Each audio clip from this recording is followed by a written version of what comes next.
I will try to keep this as short and sweet and to the point as possible. I have to start out by saying that God is so good. Yesterday morning started out a little different than my normal mornings, and the kids had stayed the night with some cousins at my in-laws' house, so whenever I woke up it was really quiet. Kelsey and I did the morning chores for all the animals.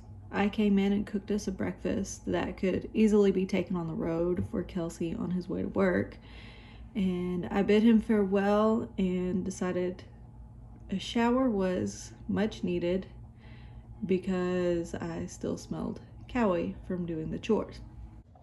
After I turned on the shower to warm up while I used the potty, I started to feel a very yucky feeling inside that I couldn't quite verbalize. Most mornings when I take a shower, I will put on worship music or listen to part of a Bible speaking. This time, I just wanted silence, except for my thoughts whirling in my mind, mostly telling me, how dare you take a hot shower while there are people out there suffering without access to any water. God spoke to me in that moment and said, get out of your head, stop what you're doing, and just rest in me. Don't take advantage of running water, don't take it for granted, but count it as a blessing and enjoy your hot shower. This urgency feeling finally lessened a smidgen as I imagined leaning into Jesus' bosom. When I got out of the shower, as I was driving off, I had a strong battle in my mind about wanting to watch TV or if I should spend some time in prayer. It was sad to be in the moment that it was such a struggle for me, but thankfully God won. I sat on the bed and just cried out to God, asking him if he would just lift this yucky feeling that's been in me for a while, this day just more dominant than normal. As I was praying and meditating on him, thanking him for all that he has blessed me with and asking him to take this feeling away or to at least help me to figure out what's causing it to fester, I kept thinking about the word guilt. But it was almost like God literally said, no, you're feeling shame. It was like an aha moment. I've been shaming myself my whole life in everything that I do. God spoke to me again, and he told me that I needed to start over in the Bible. Start over and read it all the way through. Start from day 1. So I opened my Bible, flipped to the beginning, and found Genesis 1 in my Bible app and started listening and following along.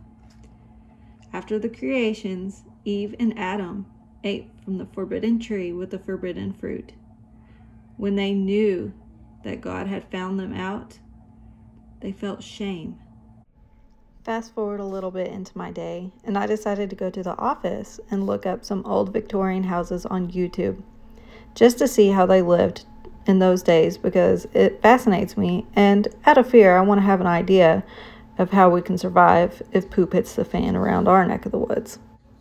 A few random videos in, I find a woman that states that she homeschools her children and they are choosing to live a simple life on a farm. Her mannerism and soft-spokenness really spoke to me. Under the video, it had a link to her Instagram account. One thing led to another, and I was again mindlessly scrolling the gram. I stopped to listen to one of the accounts I follow that usually shares bad news that's happening around the world that most people would consider conspiracy. I literally listened to 1 second of them speaking, and my computer starts scrolling faster than I've ever seen it scroll before, way down my feed. I moved my Bible out of the way, thinking I was pushing a button on the keyboard, and moved my mouse. It finally stopped, and I wanted to scroll back up to where I was. As I was scrolling, God spoke yet again and said, stop. That channel has been creating fear and shame for you. When I stopped scrolling, it landed on a Christian advertisement of a man speaking in a simple way for me to understand. Come over here. This is yum. I'm naked. That's right. The very first thing that happens after they obey the snake is they become ashamed of their own bodies. Never had humans hidden from God.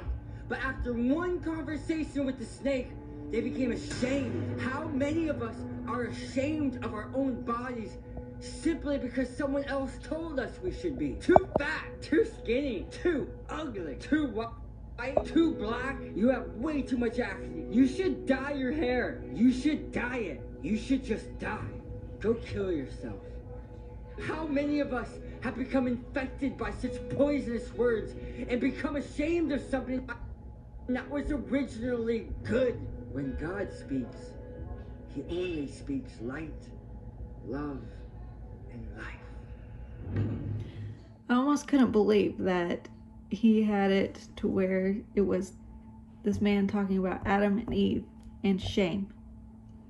And God revealed, I don't know why he led me to this man's page.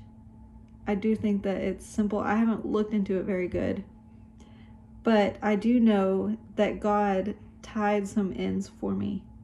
I know that he has shown me that he is not the creator of shame and fear.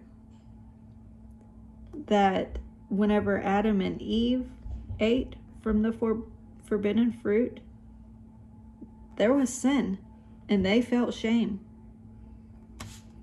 Anyways, it all made sense to me yesterday, and I'm so thankful. I am set free. I am set free from that feeling of shame that I have harbored for so long. Anyways, I just had to say all of this rambling and whatnot to say God is so good.